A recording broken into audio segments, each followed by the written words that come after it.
성도님들, 여자들이 남자들의 대화 중에 가장 싫어하는 이야기가 있다고 합니다. 뭐겠습니까? 군대 이야기. 군대 얘기를 제일 싫어합니다. 그런데요, 남자들은 참 신기한데요. 저도 이제 전역한 지가 벌써 한 5, 6년 이렇게 된 것 같은데, 그렇게 시간이 지나도요, 군대 이야기를 하면 이 생생하게 이야기를 합니다. 다 이 소재가 떨어지지를 않습니다. 그런데 진짜 신기한 거 보면 이제 30년, 40년, 50년 막 이렇게 지나신 분들도 군대 생활에서 함께했던 사람들의 이름이나 혹은 얼굴, 그리고 그 당시 부대 안팎의 지형지물 이런 것들을 거의 정확하게 기억해낸다라는 겁니다. 어떻게 그럴 수 있을까 생각해 보면 그만큼 고생했기 때문에, 그만큼 수고로웠기 때문이 아닐까 싶습니다. 그 고생이 이제 내리에 진짜 깊이 각인되어 있기 때문에 기억에 오래 남는다는 거죠. 성도님들, 바울이 데살로니가 교회에 쓴 편지를 보면 함께 수고하고 함께 고생한 성도들에게 내가 너희들의 수고와 고생한 모든 것들을 기억하고 있다라고 말합니다. 바울은 2차 선교 여행 때 데살로니가를 방문하면서 이 데살로니가 교회를 개척했는데요. 바울이 2차 선교 여행 때 이제 유럽으로 들어가거든요. 그 유명한 길이 바뀌는 거 있잖아요. 꿈에서 마게도냐 사람이 이렇게 해서 길이 바뀌어서 갔는데, 그 첫 번째 개척한 곳이 바로 빌립보였고, 그 다음 두 번째로 개척한 곳이 이 바로 데살로니가였습니다. 근데 데살로니가 가보니까 원래 유럽에는 유대인들이 잘 없기 때문에, 빌립보는 이게 유대인들이 없어서 회당이 없었는데 데살로니가는 회당이 있는 거예요. 그래서 이 회당이 있어서 그곳에 들어가서 복음을 열심히 전했는데, 극렬한 유대인들이 이 바울의 복음 사역을 방해하기 시작하는 겁니다.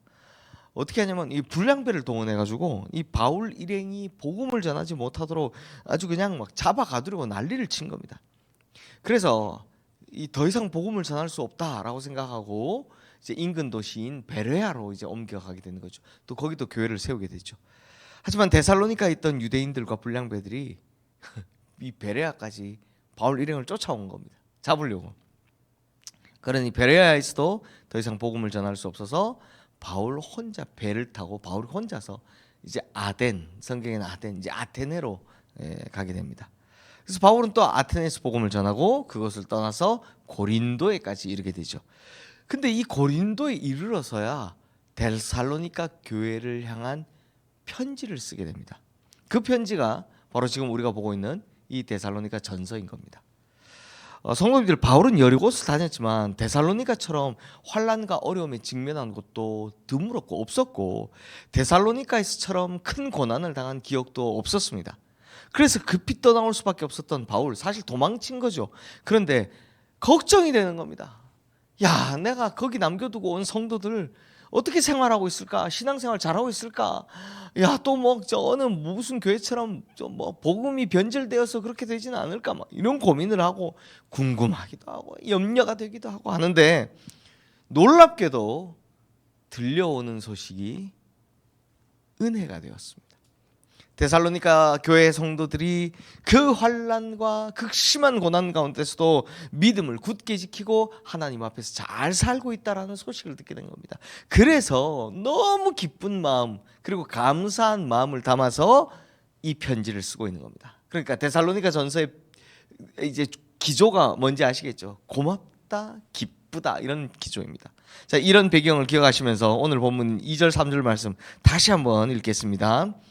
우리가 너희 모두로 말미암아 항상 하나님께 감사하며 기도할 때 너희를 기억함은 너희의 믿음의 역사와 사랑의 수고와 우리 주 예수 그리스도 우리에 대한 소망의 인내를 우리 하나님 아버지 앞에서 끊임없이 기억함이니. 자, 성도님들, 이 구절에서 바울은요, 기억한다라는 말을 2번이나 하고 있습니다. 그러니까 바울은 오랫동안 복음을 전했고 많은 곳에서 교회를 세웠지만, 이 바울의 기억에 딱 각인되어 있는 교회, 그 교회가 바로 너무너무 고생했던 이 데살로니가 교회였던 겁니다. 그런데 지금은 고생해서 기억하는 게 아니죠. 뭐라고 기억합니까? 2번씩이나 기억한다. 뭐 때문에? 너희들의 사랑과 수고를 기억한다라는 겁니다. 근데 바울이 기억하는 내용이 참 특별합니다. 보십시오, 성도님들. 이 재밌는 표현인데요. 믿음의 역사와 사랑의 수고와 소망의 인내.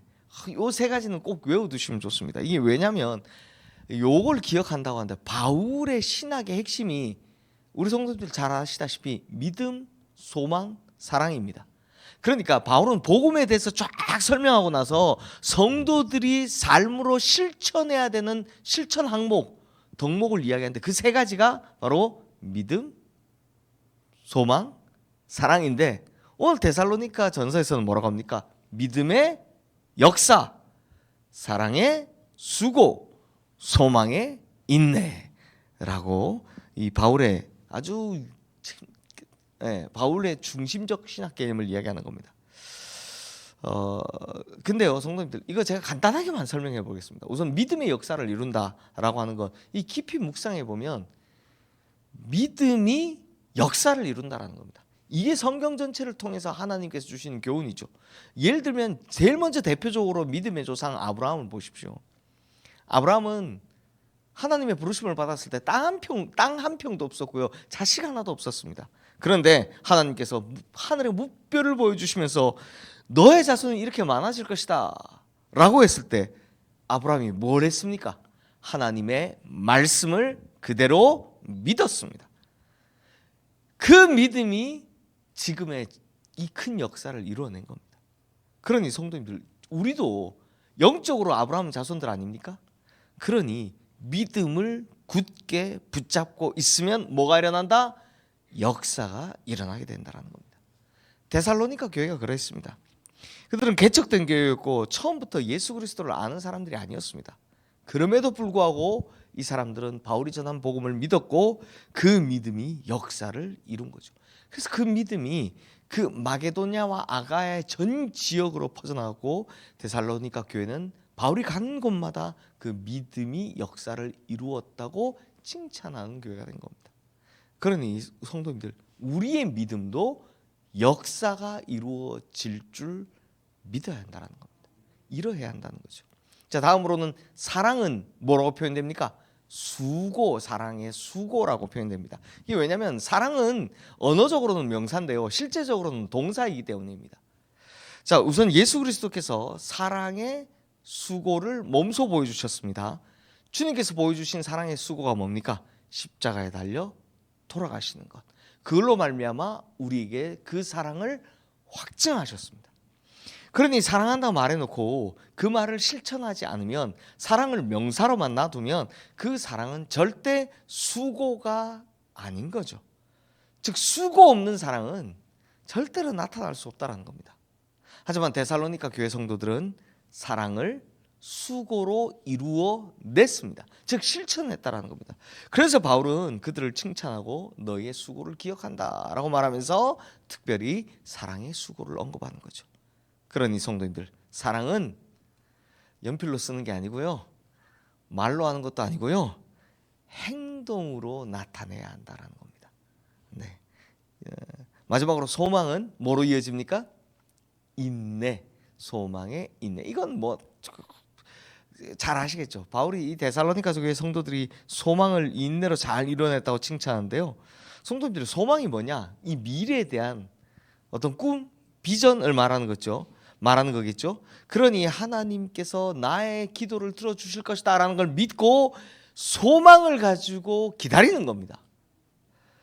그런데 문제는 우리 신앙생활 하면서 보지만 하나님의 때와 나의 때가 다를 때가 분명히 있죠. 나는 막 당장 이루어지길 바라지만 하나님은 천천히 준비해 가시는 겁니다.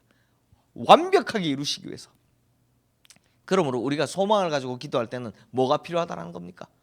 인내가 반드시 필요하다라는 겁니다.